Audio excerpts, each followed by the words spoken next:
Oh, hello, everybody out there. This is Emmanuel Dogba once again. Well, today it's a very interesting day. I'm very excited, super excited today to be here. I've been waiting for this moment, and the moment is finally here when a lot of great things are going to be happening. And I just want to share something real quick, yeah? I've been talking to a couple of people and I've been asking them about something very interesting. And one of the key questions I've been asking is, what is that thing that you think can help you build your self-confidence? What's that one thing that you know that is something that's going to help you to build your self-confidence? I've been talking about this subject for a couple of weeks now, and I think that we'll just have a lot of places and parts to explore with respect to this topic. It's huge, right? It's big. For me, I think it's one of the most critical things that you need to work on, one of the most important aspects of your life. Okay, just before I go into the subject matter of the day, I want to let you know that my podcast will be coming on stream pretty soon. We're working on all the details, trying to finish up with equipments and setup and all of that. So just get ready. I'll be doing a lot more on building self-confidence on my podcast, and you can connect and just listen in at your own spare time and enjoy the benefits of it. Download the podcast and have it on your device. I mean, a whole lot is going to be happening. Right, so that being said, today I want to share with you a moment on how you can build your self-confidence. And what I want to share today, is how you can utilize experience to build your self-confidence. You see, a lot of people are quite scared or afraid, not able to do certain things because they feel the lack that self-confidence, they lack the ability to get out there and do stuff, particularly when it comes to the subject of presentations. People have that phobia. When they come to the public to speak, they're afraid. And they're wondering why they're afraid. Listen, there's a tool that I'm going to give you now, a tip that I'm going to share with you, and that's experience.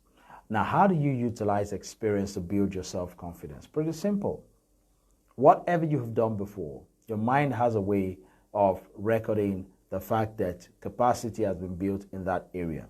Now, you see, when you do something once or twice, the feeling of achievement and success that you derive for having done or delivered on an assignment, a task, or a goal makes you a lot more confident. You really will notice it. So each time you want to do stuff and it's something you've done before, just know that the fact that you've done it once or maybe twice or three times is enough to help you do better the next time. So in the business of building your self-confidence, the moment you have delivered on an assignment once, for example, you have done a presentation once, you've stood before your colleagues in the office to do a presentation, and you want to do it the next time, you'll find that you are a lot more confident than you were at the first time. And that's why experience helps you build your self-confidence. And that's why there's something called dress rehearsals, or rehearsals as the case may be. When you do a rehearsal, when you try out something, it doesn't matter whether it's a rehearsal or the real deal. The fact that you have experienced that process before, once or twice, enables your brain to kick in when you want to do it the next time, thereby boosting your self-confidence level, maybe from a 5 to a 7, because you have done that thing before. And when you step out there to do that same thing again, repeating the same process, you discover that your confidence level jacks up from where it was the first time you did it. So experience has a way of improving in helping you improve your self-confidence level. I give you a very clear example. I remember once back then when I was in a choir in our church. It was a little church. We were about 50 to 100 people, it fluctuated. And we usually sing in our choir in church, and we're doing so well. And so this time around, we're invited.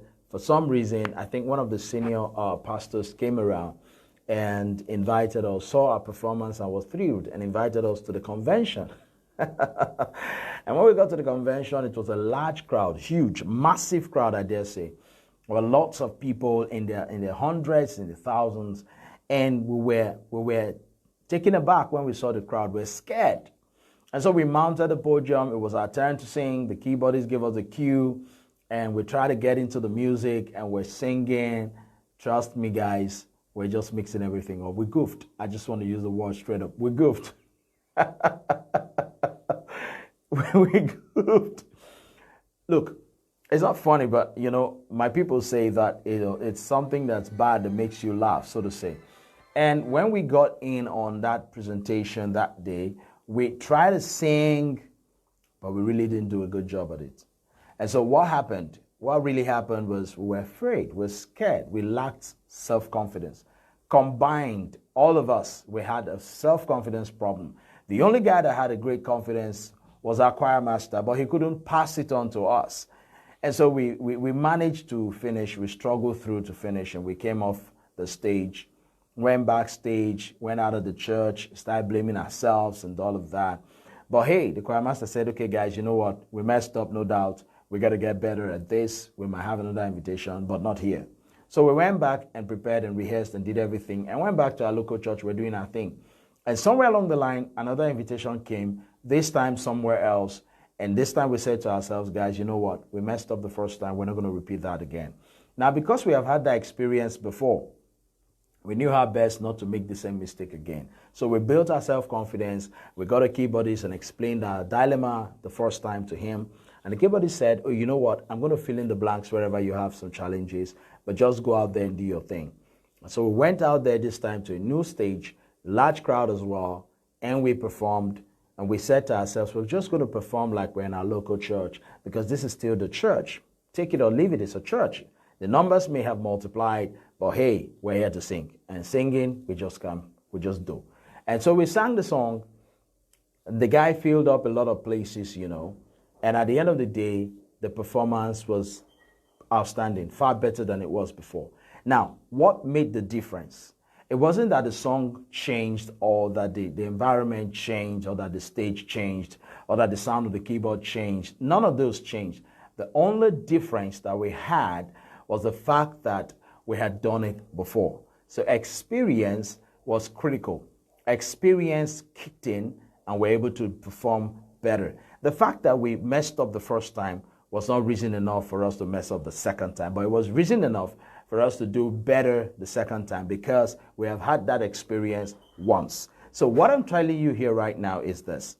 As long as you have done something once before, your brain signals that this thing you've done it before. And if you are a very serious-minded person, you can improve on it. You can build your self-confidence through that one-time experience. So let experience help you build your self-confidence. Look at everything you've done before.